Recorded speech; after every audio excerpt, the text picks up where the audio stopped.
ቢሊዮነሩ የቢዝነስ ሰው በአዲስ ህይወት ምዕራፍ ላይ አስደናቂ ነገር ማድረግ ጀምረዋል። አዲሱ ህይወት ምዕራፋቸው ገንዘብ መሰብሰብ ሳይሆን ገንዘብን ለበጎ አድራጎት ተቋም መስጠት ላይ ነው ትኩረት ያደረጉት። ነገር ግን ይህንን በጎ ተግባራቸውን ያልወደዱላቸው ሰዎች ያሉ ይመስላሉ። አንድ ሰው ሽጉጥ አቀባብሎ አድፍጦ እየጠበቃቸው ነው። ሰላም ጤና ይስጥልን ክቡራትና ክቡራን የሰው ነገር ዩቲዩብ ቻናላችን ተከታታዮች እንደምን ቆያችሁን? ዛሬም አንድ አስገራሚ የወንጀል ታሪክ ወደ እናንተ እናደርሳለን። የዩቲዩብ ቻናላችን ሼር፣ ላይክ እና ሰብስክራይብ ያደረጋችሁ አብራችሁን ቆዩ። አሁን በቀጥታ ወደ ታሪኩ አመራን።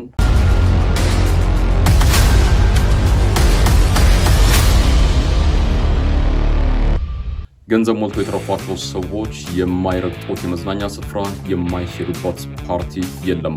አንዳንድ ሰዎች ግን ፈጽመው በእንደዚህ አይነት ቦታ መገኘት አይፈልጉም።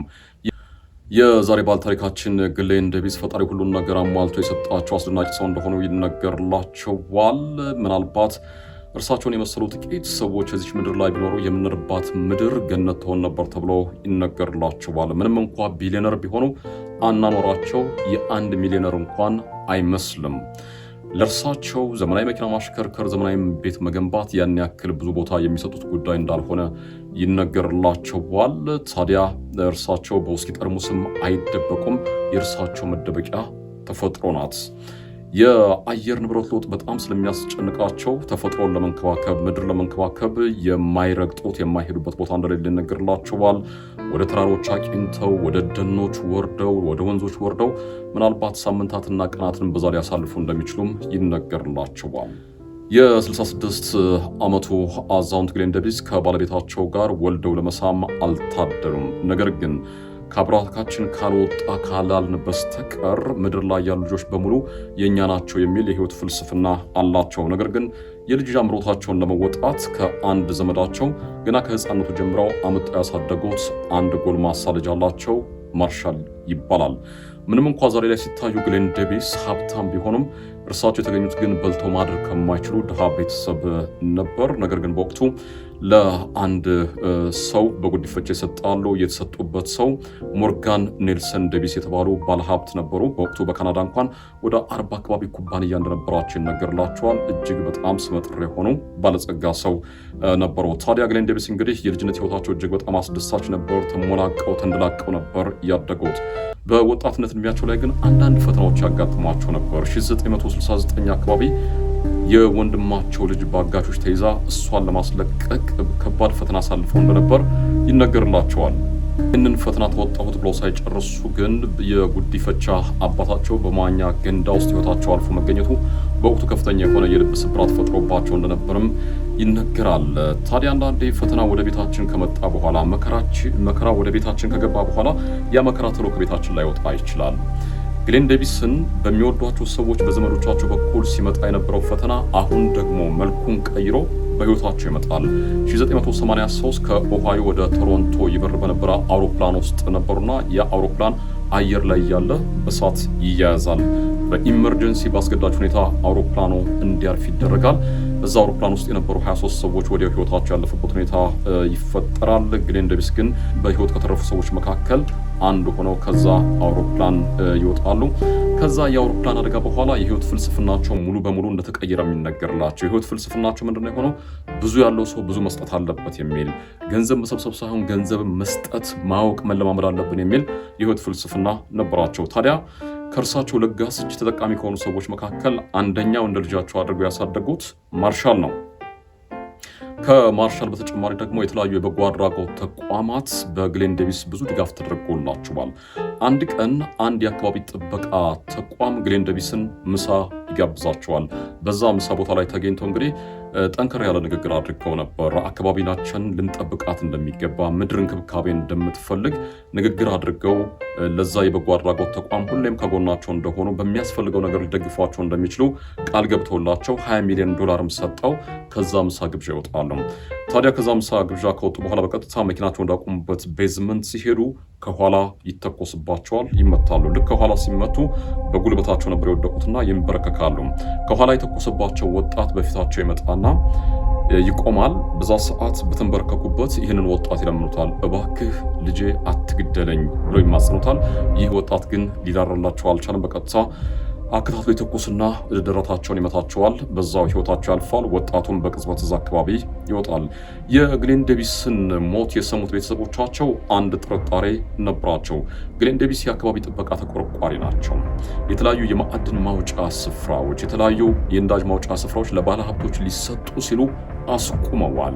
እነዚህ አካባቢዎች በደን የተሸፈኑ ስለሚሆኑ በብዛት ደኖቹ መጨፍጨፍ የለበትም። ደኖቹ የሚጨፈጨፉ ከሆነ የቀጣዩን ትውልድ ተስፋ ነው የምናጠፋው። ስለዚህ እነዚህ አካባቢዎች ለባለሀብት መስጠት የለባቸውም በሚል ተቃውሞ ያሰማሉ። ባለሀብቶች ያንን ቦታ እንዳያገኙት ያደርጋሉ። አስፈላጊም ከሆነ እነዚህን የማዕድን የነዳጅ ማውጫ ስፍራዎች ቀጣዩ ትውልድ መጠቀም ያለበት የሚል ጽኑ አቋም አላቸው። ስለዚህ በዚህ ምክንያት አንዳንድ ሰዎች ጥርሶቻቸውን ይነክሱባቸው እንደነበር ነው ቤተሰቦቻቸው ለፖሊስ የተናገሩት። ለማንኛውም የግሌን ዴቪስን ግድያ ተከትሎ በርካታ ሰዎች ሀዘናቸውን እየገለጹ ነበር። መላ ካናዳ ማለት ይቻላል የተለያዩ መገናኛ ብዙሃን ለካናዳ ሲሉ ውድ ህይወታቸውን ሰጡ ሲሉ ጽፈዋል። በመገናኛ ብዙሃን ተነግሮላቸዋል። የካናዳም ሰንደቅ ዓላማ ዝቅ ብሎ እንዲውለበለብ ተደርጓል። ካናዳ ጠበቃዋን ተነጠቀች፣ መሬት ተንከባካቢዋን አጣች፣ ወጣቱ ትውልድ ደግሞ ተሟጋቹን ተነጠቀ የሚል ነገር ነበር መገናኛ ብዙሃኑ በወቅቱ ይናገሩት የነበረው ጉዳይ። ለማንኛውም ግን የግሌን ዴቪስ የቀብር ስነስርዓት መፈጸሚያው ሰዓት ሲደርስ ባለቤታቸው ነበር ስርዓቱን ይመሩታል ተብሎ የሚጠበቀው። ነገር ግን ባለቤታቸው አንድ ነገር ይናገራሉ። ግሌን ዴቪስ እና ማርሻል ተለያይተው አያውቁም። ከልጅነቱ ጀምሮ ተንከባክቦ ያሳደገው ልጁ ነው። ታዲያ ተለያይተው የማያውቁ ከነበረ አሁን ደግሞ መለያየታቸው ቁርጥ ከሆነ ይህንን የቀብር ስነስርዓት መፈጸም ያለበት መምራት ያለበት እንደ ልጁ ተንከባክቦ ያሳደገው ማርሻል ነው የሚል ነገር ይናገራሉ። ማርሻልም ያንን ኃላፊነት ተቀብሎ እንግዲህ ያሳደገውት የጉዲፈቻ አባቱን የቀብር ስነስርዓት እንዲፈጸም ያደርጋል። ፖሊስ እንግዲህ ግሌን ዴቪስ ከተገደሉበት ሰዓት ጀምሮ ምርመራ ላይ ነው የነበረው። ታዲያ አንድ ማስረጃ አግኝተዋል። ይህ ማስረጃ ምንድነው? ከ2 ዓመት በፊት ግሌን ዴቪስ ቶሮንቶ መሀል ከተማ ላይ ከሚገኘው ቢሮቸው ለምሳ ሲወጡ መንገድ ላይ አንድ ወጣት ደርሶ ደብድቧቸው ነበር። ይሄ ወጣት በህይወትና በሞት መካከል ነበር ጥሏቸው የሄደው። ታዲያ ይህንን የድብደባ የፈጸሙት ወይም ደግሞ ያስፈጸሙት የጸረ አካባቢ ተቆርቋሪ ቡድኖች ከሆኑ አሁንም ምናልባት ግድያው እንዲፈጸም ያደረጉት እነዚሁ ቡድኖች ሊሆኑ ይችላሉ የሚል የፖሊስ ጥርጣሬ አለ። ለማንኛውም ፖሊስ ምርመራውን አጠናክሮ ሲቀጥል ግሌን ዴቪስ በተገደሉበት የመኪና ማቆሚያ ስፍራ ላይ የደህንነት ካሜራ ነበር። የደህንነት ካሜራው ሲፈተሽ ግሌን ዴቪስ ከተገደሉ ከተወሰነ ደቂቃ በኋላ አንድ ወጣት በአጠራጣሪ ሁኔታ ከዚያ ህንፃ ሲወጣ ታይቷል። ምናልባት ግሌን ዴቪስን የገደላቸው ይህ ወጣት ሊሆን ይችላል ያለው ፖሊስ በቀጥታ ይህን ቪዲዮ ላይ ለህዝብ ይፋ ያደርግና እስኪ ባካችሁ ጥቆማ ስጡን ይላል። ግን ደግሞ በጣም በሚያሳዝነው ሁኔታ ለሳምንታት ምንም አይነት ጥቆማ ሳይመጣ ይቀራል። እንግዲህ መርማሪ ፖሊሶች ጥቆማ ሳይመጣ ሲቀር ይጨነቃሉ። የሚያስጨንቃቸው ምንድነው? ነብሰ ገዳዩ የውሃ ሽታ ሆኖ ሊቀር ይችላል፣ ፍትህ ሊጓደል ይችላል የሚል ስጋት አላቸው። ለማንኛውም ለወራት ምንም አይነት ጥቆማ ሳይሰጥበት ነገሮች ይቀጥላሉ። ልክ ግሌን ዴቪስ በተገደሉ በ18ኛ ወራቸው አካባቢ አንድ ክስተት ይፈጠራል። ምናልባት ይህ ክስተት ይህን የግድያ ወንጀል እንቆቅልሽ ሊፈታ የሚችል ሊሆን ይችላል። ምንድነው የተፈጠረው? አንድ ወጣት በዝርፊያ ወንጀል ተጠርጥሮ እስር ቤት እንዲገባ ይደረጋል። ይህንን የዝርፊያ ወንጀል ፈጽሞ የተገኘውን ወጣት ምርመራ እያደረጉበት የነበረው መርማሪ በተመሳሳይ የግሌን ዴቪስን የግድያ ወንጀል ምርመራን የሚመሩት መርማሪ ናቸው። ታዲያ ወጣቱን በሚመረምሩበት ሰዓት አንድ ነገር ለወጣቱ ይነግሩታል። የግሌን ዴቪስን የግድያ ወንጀል የግሌን ዴቪስ ጉዳይ ሲነሳ ወጣቱ ለመርማሪው አንድ ነገር ይነግራቸዋል። ምናልባት የቅጣት ውሳኔን የምታቀሉልኝ ከሆነ ከግሌን ዴቪስ ግድያ ጋር በተያያዘ የምነግራችሁ መረጃ አለ ይላል።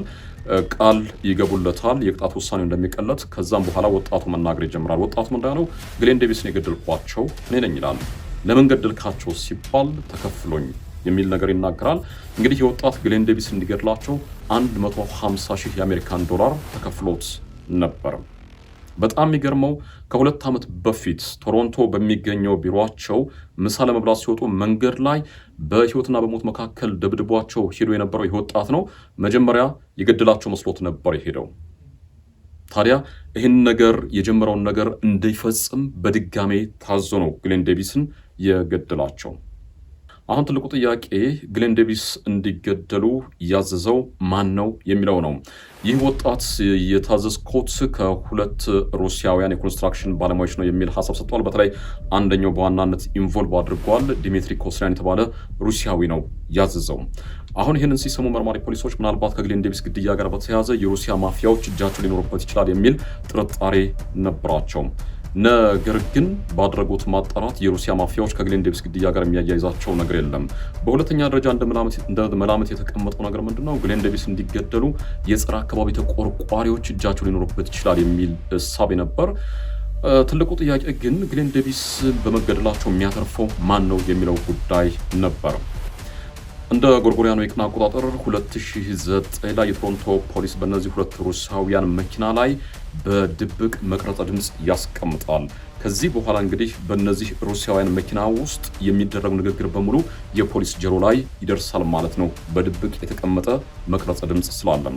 አንድ ቀን ዲሚትሪ ኮስቴራን መኪና ውስጥ ገብቶ ስልክ ይደውላል። ታዲያ የደወለለት ሰው ጋር ያወሩት የነበረው ደግሞ ከግሌን ዴቪስ ግድያ ጋር የተያያዘ ነበር። በዚህ ሰዓት ፖሊሶች ነገሮችን በትኩረት ማዳመጥ ይጀምራሉ። መርማሪ ፖሊሶች የሚሰሙትን ነገር ለማመን በጣም ተቸግረዋል። አሁን ግሌን ዴቪስ እንዲገደል የሚፈልገው ሰው የአደባባይ ሚስጥር ሆኗል። ግሌን ዴቪስ እንዲገደሉ እቅድ ያወጣውና እቅዱ እንዲፈጸም ያደረገው እንደ ልጃቸው ተንከባክበው ፍቅር ሰጠው ያሳደጉት ከፈጣሪ በታች ያመኑት ልጃቸው ማርሻል ነበር። ይህን ነገር ሲሰሙ ቤተሰቦቻቸው እጅግ በጣም ተገርመዋል፣ በጣም ደንግጠዋል። በፍጹም ይሆናል ብለው ያልጠበቁት ጉዳይ ነበር። አሁን ዋናውና መሰረታዊ ጥያቄው ማርሻል ለምን ግሌን ዴቪስ እንዲገደሉ ፈለገ የሚለው ነገር ነው። ምክንያቱም ብዙ ነገር የሚያደርጉለት ከልጅነቱ ጀምሮ ፍቅር ሰጥተው ተንከባክበው ያሳደጉት ህይወቱን እንዲለውጥ አዲስ ቢዝነስ እንዲጀምር በርካታ ሚሊዮን ዶላሮችን በአካውንት ውስጥ የሚያስገቡለትን አባት ለምን መግደል ፈለገ የሚለው መሰረታዊ ጥያቄ ነው። ፖሊስ በምርመራው ማረጋገጥ የቻለው ነገር ማርሻል እዩኝ የሚያበዛ ስራ የማይወድ አይነት ወጣት ነው። የተሰጠውን በርካታ ሚሊዮን ዶላር በትኖ ጨርሶታል። እጁ ላይ ዝግባ የሚባል ገንዘብ አልነበረውም። ታዲያ ያሰበው ነገር ምንድን ነው? እኚህን ሽማግሌ አባቴን ብገድላቸው የሀብት ንብረታቸው ወራሽ መሆን እችላለሁ የሚል እሳቤ ነው ያለው። ከዛ ባለፈ ደግሞ ለበጎ አድራጎት ተቋማት የሚሰጡት ገንዘብም በጣም ያናደው ነበር። ስለዚህ እርሳቸው እንዲገደሉ ፈልጓል። የቅርብ አማካሪው ደግሞ ይሄ ሩሲያዊው የኮንስትራክሽን ባለሙያ ዲሚትሪ ኮስቴራን ነው። አሁን እንዳታስብ ቀደም ብለን ሞክረነው እንደከሸፈው አይነት አይደለም ሙከራ የምናደርገው፣ አሁን በትክክል አባት እንዲገደሉ እናደርጋለን የሚል ነገር ይነግረዋል። ታዲያ በጣም በሚያሳዝን ሁኔታ እኚህ አባት የተገደሉት ማርሻል ይለወጥበታል፣ ሰው ይሆንበታል ብለው የሚሰጡት ሚሊዮን ዶላር ከዛ ነው ቆንጠር አድርጎ እንግዲህ $150,000 ነፍሰ ገዳይ ቀጥሮ እንዲገደሉ ያደረጋቸው። ጥፋተኛ ሆነው የተገኙት ሁለቱ ሩሲያን በዕድሜ ልክ እስራት እንዲቀጡ ሲወሰን ጉዳዩ ለብቻ ይታይ የነበረው ማርሻል በካናዳ ሕግ መሰረት ከባዱና ከፍተኛው ቅጣት እንዲቀጣ ይደረጋል። በካናዳ ከፍተኛው ቅጣት የዕድሜ ልክ ጽኑ እስራት ነው። በዕድሜ ልክ ጽኑ እስራት እንዲቀጣ ይደረጋል። ምናልባት የቦታው የጊዜው የገንዘቡ መጠን መለያየት ካልሆነ ማርሻል ማለት ልክ አምላኩን በ30 ዲናር እንደሸጠው እንደ ይሁዳ ማለት ነው። ማርሻል ማለት ይሁዳ ነው፣ ይሁዳ ማለት ማርሻል ነው። የሚወዷቸውን ሰዎች ያምኗቸውን ሰዎች ለገንዘብ ሲሉ አሳልፈው የሰጡ ሰዎች ናቸው። በዚህ የወንጀል ታሪክ በጣም አስገራሚ ነገር ታዲያ ምንድን ነው? ግሌን ዴቪስ ከመገደላቸው ከወራት በፊት እኔ ስሞት ሀብት ንብረቴ የአካባቢ ጥበቃ ላይ በጎ አድራጎት ስራ ለሚሰሩ ተቋማት ይሁንልኝ ብለው ኑዛዜያቸውን በደብዳቤ አስገብተው ነበር። ማርሻል እንዲሁ ነው ያሳደጉትን ሽማግሌ አባቱን የገደላቸው። እርሳቸውን ገድሎ ባይታወቅበትም በፖሊስ ቁጥጥር ስር ባይውልም እንኳን ገንዘቡን ሀብት ንብረታቸውን አያገኝም ነበር። ምክንያቱም እርሳቸው ቀድመው ለበጎ አድራጎት ተናዘዋል። ምክንያቱም እሳቸው ሳቢያቸው ምንድነው ልጃቸው ማርሻል በቂ የተባለ ገንዘብ አለው፣ ያንን ገንዘብ ቢዝነስ ሊሰራበት ይችላል፣ ህይወቱ ሊለውጥበት ይችላል፣ በቂ ነገር ሰጥቼዋለሁ ብሎ ስላመኑ ነበር ቀሪ ሀብት ንብረታቸውን በሙሉ ለበጎ አድራጎት ተቋም የሰጡት። ክቡራትና ክቡራን የዛሬው የወንጀል ታሪክ የተከታተላችሁት ይመስል ነበር። በሌላ ታሪክ ደግሞ በድጋሚ የምንገናኝ ሆኗል። የዩቲዩብ ቻናላችንን ሼር፣ ላይክ እና ሰብስክራይብ እንድታደርገው እየጠየቅን በዚህ ተሰናበትን። ሰላም።